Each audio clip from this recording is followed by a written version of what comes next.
আসসালামু আলাইকুম। আমি লাইভে আসলাম। আপনাকে সবাইকে দেখাবো রোলার সোলারি।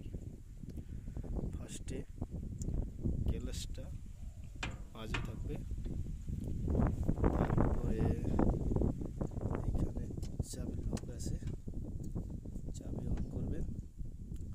করার পরে এক্সেলেন্টটা অল্প থাকবে, অল্প টেনে দেবেন। তারপরে গিয়ারটা নিউট্রালে থাকবে, থাকার পরে সেলফ মারবেন, মারার পরে 2 নম্বর গিয়ার লাগাবেন। লাগানোর পরে আরামসে বসে স্টারিং ধরবেন, ধরার পরে